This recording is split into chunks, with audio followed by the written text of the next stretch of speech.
Hello friends, myself Vinay Mishra, working as a faculty in the Department of Mechanical Engineering in the college associated with AKTU. Today we are going to have a discussion basically on the subject that is the heat and mass transfer, the subject of BTech third year. इसके पहले की classes में हम लोगों ने discussion किया HMT के काफ़ी टॉपिक्स के बारे में, कन्वेक्शन के बारे में, कंडक्शन के बारे में, हीट ट्रांसफ़र मोड के बारे में और हीट एक्सचेंजर के बारे में देखा और कुछ डेरिवेशन देखे और रेडिएशन के बारे में इंफॉर्मेशन ली हम लोगों ने। लास्ट टर्न पे भी कुछ न्यूमेरिकल्स हम लोगों ने देखे थे रेडिएशन के पॉइंट ऑफ व्यू से। आज हम लोग उसी डिस्कशन को आगे करेंगे। अगर आपको यहाँ पे एक क्वेश्चन पूछा गया है थर्मल रेडिएशन में, derive expression for the shape factor of the cavities each enclosed on its surface with a flat surface shown in figure. Calculate the net radiative heat transfer from the cavities if h is equal to 20 centimeter, d diameter is equal to 15 centimeter, temperature inside the surface of each cavity is 400 degree centigrade and the emissivity of each cavity surface is 0.8. ये basically हमारा एक cylindrical cavity हम लोग को दे रखा है 3 dimensional में। अगर हम लोग देखें इसको तो यहाँ से ये डिस्टेंस h हमारी गिवन है, ये हमारी डिस्टेंस गिवन है। इसके बारे में इससे रिलेटेड कुछ क्वेश्चन हम लोगों ने लास्ट टाइम पे भी किए थे, उसी को ही थोड़ा सा पार्ट को हम लोग आगे समझ रहे हैं। यहाँ पे स्मॉल डी डायमीटर हमारा दे रखा है, दूसरी हमारा कॉनिकल कैविटी हमारे पास दे रखी है, सरफेस 1 सरफेस 2। अब यहाँ पे सरफेस 1 जो है देखिए हम लोगों ने लास्ट टाइम पे देखा था, तो सरफेस को हम लोगों ने डिफरेंशिएट कर रखा था, यानी 1 surface 2 surface 3 surface and so on करके हम लोग न्यूमेरिकल देख रहे थे। लेकिन यहाँ पर बेसिकली क्या है, यहाँ पे इस पूरी सरफेस को 1 ले लिया गया है, यहाँ पे पूरी सरफेस को यहाँ पे 1 ले लिया गया है और इस वाली पूरी सरफेस को 2 ले लिया गया है। इसी तरीके से इसमें देखें कुछ न्यूमेरिकल्स जो हम लोगों ने पहले लगाए थे उसमें अलग अलग सरफेस को अलग अलग नंबर दिए गए थे। इस सरफेस को यहाँ पे 1 नंबर दिया है और ये सरफेस जो है बेसिकली यहाँ से लेकर यहाँ तक पूरी सरफेस है 2 सरफेस, इस वाले सरफेस को 2 सरफेस हमारे नंबरिंग इसको दी गई है। अगर हम लोग 1 सरफेस की बात करें तो शेप फैक्टर, जाहिर सी बात है इसके बारे में डिस्कशन हम लोगों ने किया था। क्या होता है शेप फैक्टर? F11 का मतलब क्या है कि 1 से निकलने वाली रेडिएशन का वो फ्रैक्शन जो 2 पर 1 पे ही पहुंच रहा है। 1 का मतलब 1 पे ही पहुंच रहा है और 1 का मतलब क्या है कि 1 से निकलने वाला वो फ्रैक्शन जो 2 पर पहुंच रहा है विदाउट रिफ्लेक्शन हम लोगों ने देखा था। यानी विदाउट रिफ्लेक्शन क्यों, हम लोगों वो रेडिएशन हम लोग इसमें इंक्लूड नहीं कर रहे हैं जो रिफ्लेक्ट होकर के वापस आ रहा है। हम लोग वन साइड एक तरीके से जो भी रेडिएशन इसमें हो रहा है उसके बारे में डिस्कशन हम लोग यहाँ पे कंसिडरेशन उसका यहाँ पे कर रहे हैं। तो F11 F12 is equal to 1, इसका मतलब क्या है? F, जाहिर सी बात है अगर 1 के केस में एक बार रेफरेंस लेके चल रहे हैं, हम लोग ये मान के चल रहे हैं 1 से जितना रेडिएशन निकल रहा है तो जाहिर सी बात है उसके 2 कंपोनेंट होंगे। एक तो वो, क्योंकि यहाँ पे 2 बॉडीज़ हैं, अगर 3 बॉडीज़ होती तो 3 कंपोनेंट होते हैं उसके, अगर 4 होती तो बेसिकली उसके 4 पार्ट में होता। वो जितना होता 0 होता नहीं होता उसको बाद में डिसाइड करते हैं, लेकिन बेसिकली यहाँ पे जितने नंबर ऑफ बॉडीज़ हैं उसको हम लोग को उसको काउंट करके यहाँ पे चलना है। तो यहाँ पर नंबर ऑफ बॉडीज़ हमारी 2 हैं, 1 एंड 2। तो जाहिर सी बात है यहाँ पे जो एक से रेडिएशन अगर हम लोग लेकर के चल रहे हैं कि 1 से कुछ फ्रैक्शन वो रेडिएशन निकल रहा होगा, वो निकलेगा तो 2 पार्ट में डिवाइड हो सकता है, या तो 1 पर खुद रेडिएशन इंसिडेंट हो रहा है, या तो 1 से निकल करके 1 पे हो रहा है, या तो 1 से निकल करके वो 2 पर रेडिएशन में वो फ्रैक्शन वहाँ पे जा रहा है।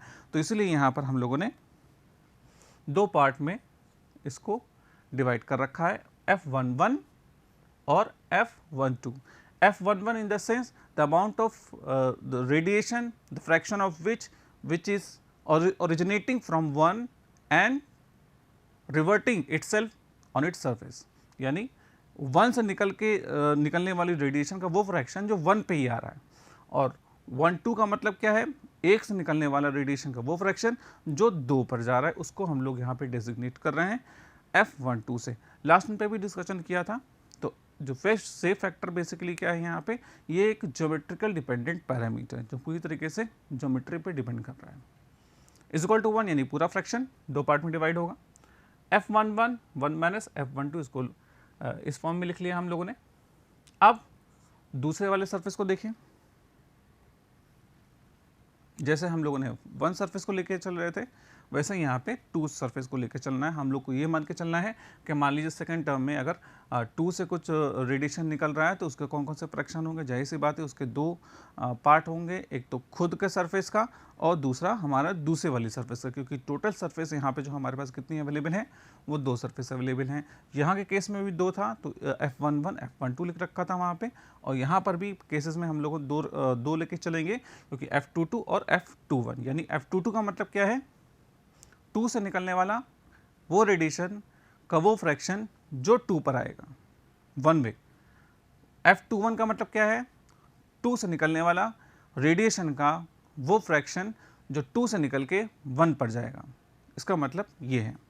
तो यहाँ पर F21 और F22 की वैल्यू 1 लेके चलेंगे, क्योंकि पूरा जाहिर सी बात है 1 लेके क्यों चल रहे हैं, क्योंकि यहाँ पे ये मान के चल रहे हैं कि पूरा जो डिस्ट्रीब्यूशन है उन्हीं दो सरफेस में हो रहा है। किसी भी तरीके से यहाँ पर कोई लॉस नहीं हो रहा रेडिएशन का, तो यहाँ पर इसलिए हम लोग 1 का मतलब 100% लेकर के हम लोग चल रहे हैं। अगर बाई चांस लॉसेस कंसिडर होता तो वहाँ पर हम लोग अलग एजम्पशन लेके चलते, अलग इक्वेशन लिखते हैं वहाँ पर। लेकिन हम लोग यहाँ पर क्या मान के चल रहे हैं, जितना भी रेडिएशन 2 से निकल रहा है उसके सिर्फ 2 पार्ट हो सकते हैं dependent on the number of body itself. यानी जितने भी नंबर ऑफ बॉडी अवेलेबल हैं उनके अकॉर्डिंग उसके पार्ट हो सकते हैं। किसी भी तरीके से रेडिएशन का लॉस किसी और जगह पे यहाँ पर नहीं हो रहा है, इसलिए उसको यहाँ पे 1 लेके चल रहे हैं और यहाँ पर भी उसको 1 लेके चल रहे हैं। अब F22 is equal to 0, F22 is equal to 0 इस सरफेस में हम लोग लेके चल रहे हैं।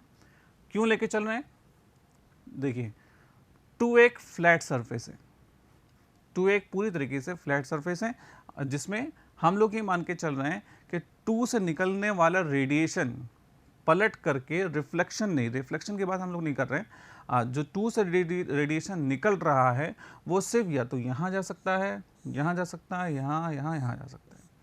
वो अगर इस पॉइंट पर भी देखें, अगर एंगल हम लोग बहुत कम कर दें तो भी अप्रॉक्सीमेट यहाँ जा सकता है।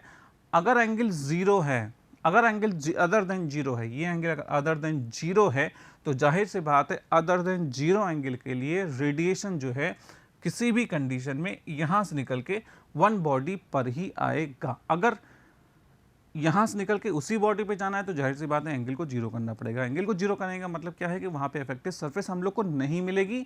इसलिए हम लोग ये मान के चल रहे हैं कि 2 से निकलने वाला रेडिएशन का वो फ्रैक्शन जो 2 पर जा रहा है वो 0 है।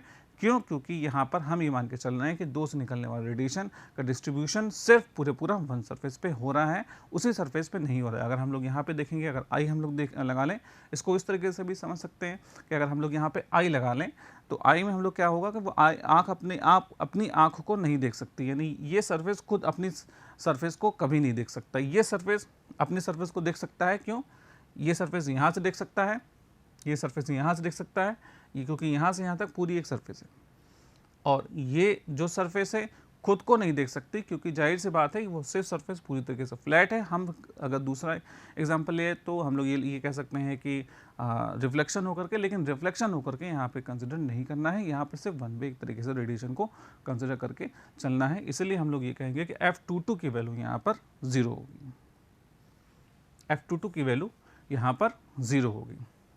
अगर F22 की वैल्यू हमारे यहाँ पे 0 है तो F21 का मतलब F21 इज इक्वल टू 1। इसका मतलब क्या है, तो यहाँ से हम लोग को देखने को मिल रहा है कि जो शेप फैक्टर है वो 1 है, लेकिन उसकी बेसिक मीनिंग क्या होगी, F21 इज इक्वल टू 1। इसका मतलब ये है कि वो 2 से निकलने वाला जो पूरा रेडिएशन है वो पूरी तरीके से 1 पे हमें इंसिडेंट हो रहा है, पूरी तरीके से 1 पे हमें मिल रहा है।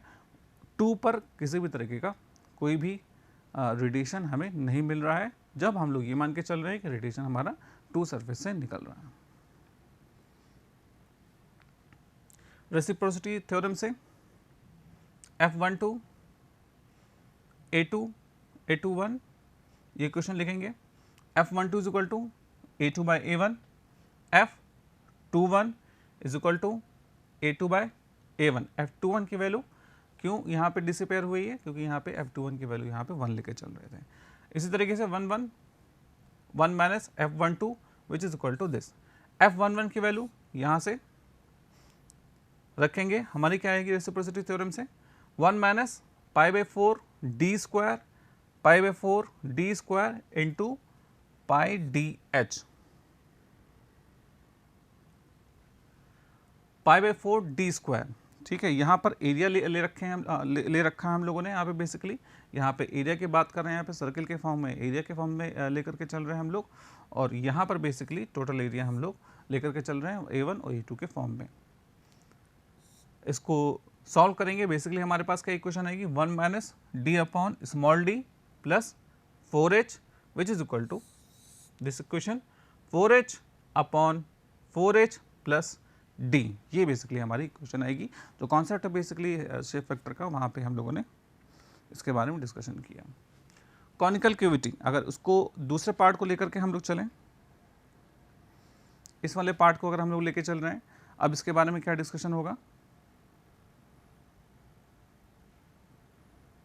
Conical cavity F11 1 minus A2 upon A1, अब यहाँ पर भी एक पोर्शन वह हमारा F12 का आएगा,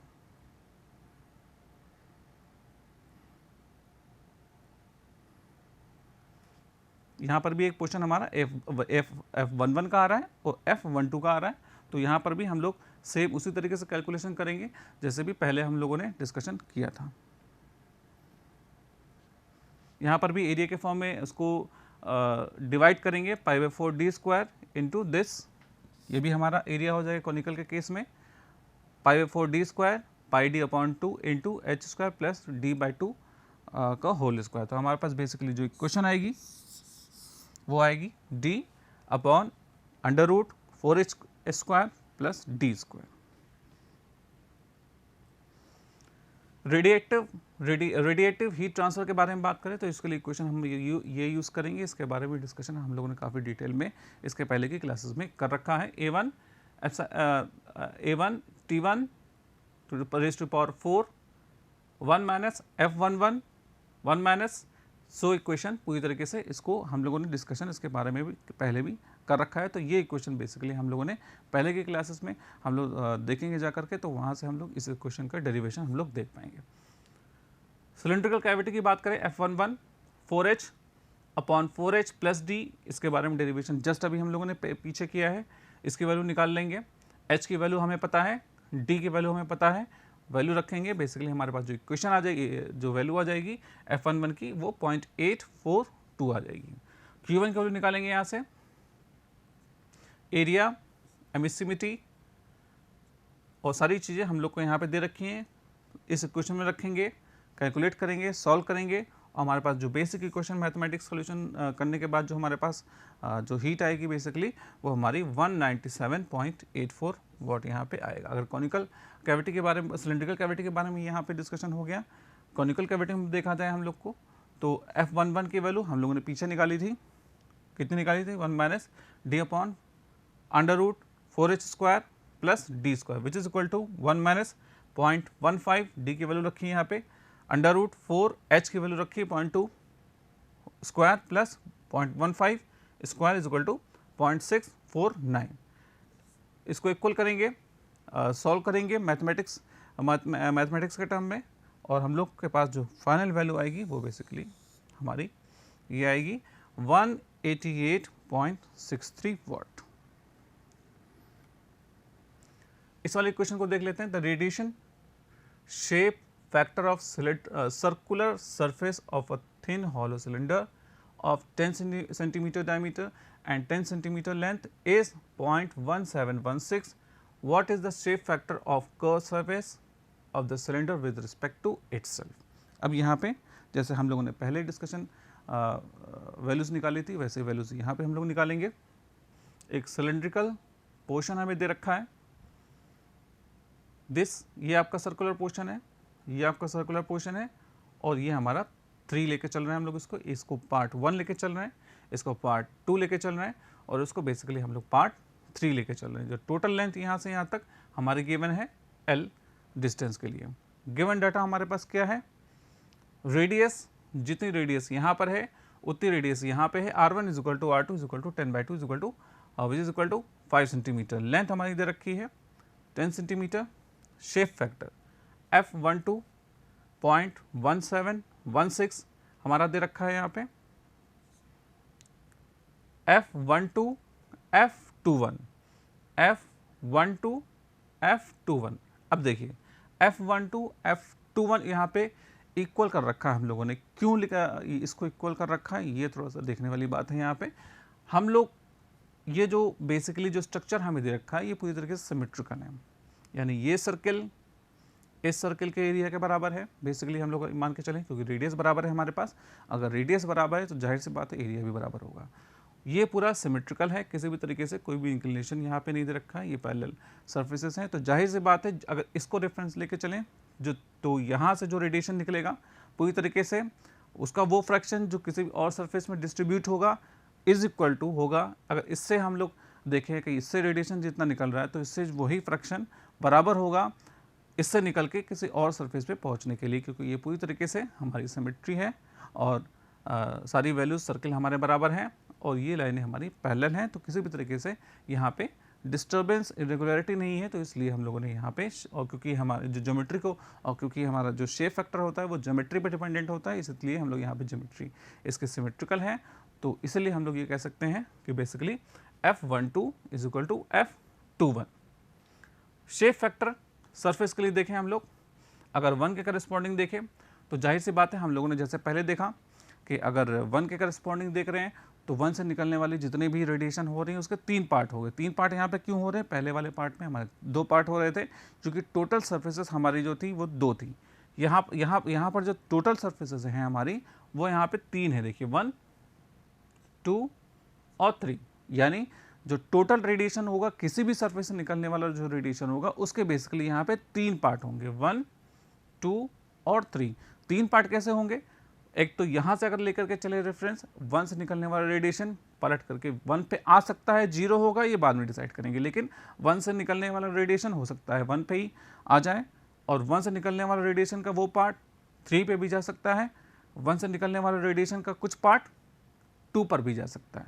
यानी इसके 3 बेसिकली यहाँ पे पार्ट हो सकते हैं, इसलिए यहाँ पे बेसिकली यहाँ पे 3 शेप फैक्टर हम लोग लेके चल रहे हैं। F11 F12 F13 is equal to 1 पूरा पार्ट, यानी किसी तरह की लॉसेस नहीं हो रहा है यहाँ पे रेडिएशन का। तो यहाँ पर हम लोग क्या लेके चल रहे हैं, हम लोग यहाँ पे ये लेके चल रहे हैं कि बेसिकली जो 1 से निकलने वाला जो फ्रैक्शन है 1 पे पहुँच रहा है तो उसको हम लोग F11 लेके चल रहे हैं। 1 से निकलने वाला रेडिएशन का वो फ्रैक्शन जो 1 से निकल के 2 पर जा रहा है उसको हम लोग F12 कह रहे हैं, यानी F12। F13 1 से निकलने वाला रेडिएशन का वो फैक्टर जो 1 से निकल के 3 पे जा रहा है, 1 से निकल के 3 पे जा रहा है, ये भी 3 है। अगर वो 3 है तो बेसिकली पूरा सर्कुलर एक फॉर्म होगा, तो ये भी हमारा 3 होगा, इसलिए ये रेडिएशन ऐसे भी जा सकता है। जितने भी पॉसिबिलिटीज़ हो सकते हैं तो उस तरीके से उसको लेकर के हमें चलना है। अब यहाँ पे बात होगी हमारी 1 के लिए, इसी तरीके से हम लोग 2 के लिए भी बात कर लेंगे। 2 के लिए यहाँ पे हम लोगों ने बेसिकली नहीं लिख रखा है क्योंकि 2 के लिए भी हमारी सिमेट्री है। F12 is equal to F21, यानी जो भी चीज़ें F1 से निकल के जो जिस तरह के इफेक्ट हमको मिल रहा है जिससे रेडिएशन 1 से निकल के किसी का बाकी सरफेसेस में जा रहा है, सेम इफेक्ट हमको मिलेगा जब हम लोग 2 को रेफरेंस लेके चलेंगे और हम लोग ये मानेंगे कि जो रेडिएशन है हमारा 2 से निकल के बाकी सरफेसेस पे जा रहा है, तो यानी दोनों पे इफेक्ट हमारा बराबर मिलेगा। इसलिए यहाँ पे basically F12 is equal to F21 लिख रखा था और हमारे पास जो इक्वेशन बेसिकली है वो भी सेम इक्वेशन जैसे उसके लिए निकाल करके हम लोग वैल्यू निकाल सकते हैं। अब तीसरी सरफेस की बात हम लोग करें, अगर तीसरी सरफेस के लिए भी जो रेडिएशन 3 से निकलेगा उसके 3 पार्ट हो सकते हैं, नंबर ऑफ जो बॉडीज़ हैं उनके अकॉर्डिंग उसके पार्ट हो सकते हैं।